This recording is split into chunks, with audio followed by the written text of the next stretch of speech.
শক্তই হয়।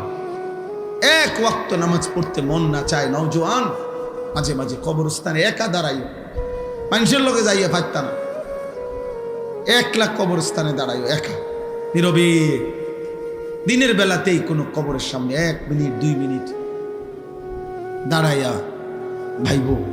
এই মানুষগুলো জমিনে কোলাহল করত, এই জমিনে এই মানুষগুলো ব্যস্ত ছিল। আজ পৃথিবী ঠিকই আছে, ওরা আর নাই। আকসিরু যিকরা হাদিমিল লাযযাত, আল্লাহ নবী সাল্লাল্লাহু আলাইহি ওয়াসাল্লাম বলছেন, উম্মত সমস্ত স্বাদ, আনন্দ, উল্লাস, ফুর্তি, সব মজা শেষ করে দিবে যেই মৃত্যু, সেই মৃত্যুকে বেশি বেশি স্মরণ করো।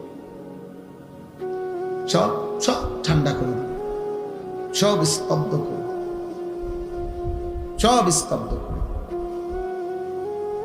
আল্লাহ তাআলা বলছে, মিনকুম মান ইউতাওয়াফা মিন ক্বাবলু, আমার বান্দা মনে রেখো আমি কিন্তু সকলকেই যুবক, সকলকেই বৃদ্ধ বানাই না। মায়ের পেট থেকে বের করার পরে চলতি পথে আমি আল্লাহ তাআলা অনেককেই মৃত্যু দিয়ে ফেলি।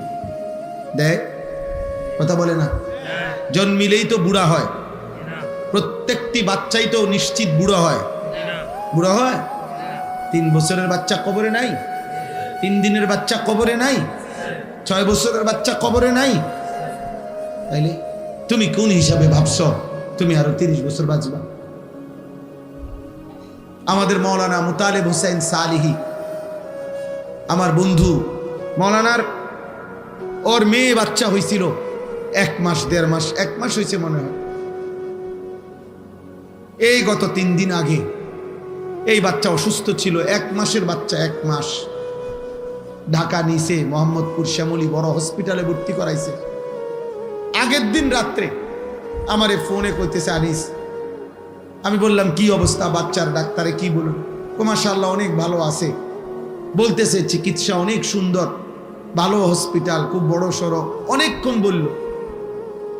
পরের দিন আবার রাত্র 12:30টার দিকে আবার ফোন দিছে। ফোন রিসিভ করছি আর দেখি ও কাঁদতেছে। আরে কি হইল রে, কাঁদোস কেন? আমার আদরের বাচ্চা, কোলের বাচ্চা মারা গেছে, এই 1 মাসের বাচ্চা মারা গেছে, রাত 10টায় মারা গেছে। তখন আমি যখন শুনছি তখন 12:30 বাজে। পরে কথা বলতেছি আর সান্ত্বনা দিতেছিলাম, তো বললাম যে বাচ্চাটা এখন কোথায়, তুই কই এখন? তো একটা কথা বলছে, কয় গাড়িতে আমি আমার বাচ্চারে কোলে নিয়ে আইতেছি, আমার বাচ্চা আমার দিকে তাকায় আছে। কি ভাই, 1 মাসের বাচ্চা, এক বাবা মনে করেন সেই ঢাকা থেকে লাকসাম পর্যন্ত এই 5-6 ঘন্টা রাস্তা, ছোট্ট মাসুম বাচ্চা মৃত, যে বাবা কোলে করে নিয়ে আসছে, তার কলিজাটা তখন কেমন লাগছে? কে তোমাকে নিশ্চয়তা দিল বাবা তুমি আগামীর ভোর দেখবা?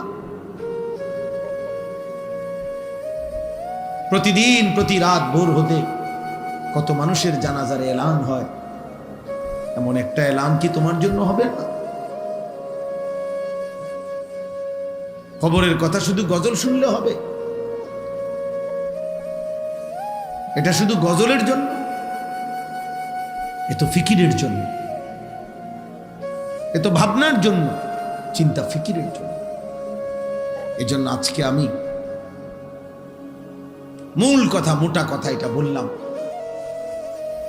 একজন মায়ের পবিত্র দুধ এভাবে ভুলে গেলা, যে মা 2 বছর দুধ পান করাইলেন, 1 মায়ের 9 মাসের গর্ভ এভাবে ভুলে গেলা, এত বড় সৃষ্টিকর্তা মহান আল্লাহকে এভাবে ভুলে গেলেন। এমন রবকে ভুলা যায়? এমন মালিককে কেমনে ভুলে মানুষ? এমন রবকে কেমনে সেজদা না দিয়ে পারে? যে রব আমার 24 ঘন্টা আমার অজান্তে, আমি জানিও না আমার কি জরুরত, আমার সে মালিক আমার সকল প্রয়োজন প্রতি মুহূর্তে যিনি পালন করছেন, আমার কাছে পৌঁছিয়ে দিচ্ছেন, এমন রবের নাফরমানি কিভাবে? তাফসীরের মধ্যে আছে রব কাকে বলে? রব বলে ওই সত্তাকে যিনি কোনো বস্তুকে, কোনো জিনিসকে, কোনো কিছুকে তার একেবারে প্রথম অস্তিত্বের প্রথম মুহূর্ত থেকে নিয়ে চূড়ান্ত শেষ পর্যন্ত ধীরে ধীরে সে বলুক বা না বলুক, জানুক বা না জানুক, বুঝুক বা না বুঝুক, তার সকল প্রয়োজন যথা সময়ে যিনি নিজ ইচ্ছায় পৌঁছাচ্ছেন, দিয়ে দিচ্ছেন, ব্যবস্থা করছেন, এমন সত্তা, এমন মালিককে বলে রব। আর সেটা একমাত্র করছে আল্লাহ। এমন রবকে ভোলা যায়? এমন মালিককে সেজদা না দেয় মানুষ? আস্তাগফিরুল্লাহ, আস্তাগফিরুল্লাহ। এজন্য বেনামাজি মূলত নিমক হারাম। আমাদের নিমক হারাম মানে কি? যার ঘরে ভাত খাইছিল, নুন খাইছিল, এখন তার দিকে উল্টাইয়া তাকাইছে, অনা তারে চেনে না, এরই তো সমাজে কয় নিমক হারাম। মানে নিমক মানে নুন।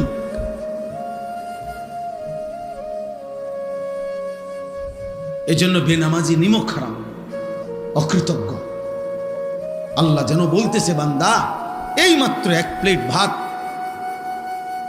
এতগুলো তরকারি দিয়ে আমি তোরে খাওয়াইয়া পেট ভরাইলাম, তুই নাফরমান আমারে একটা সেজদা দিলি না।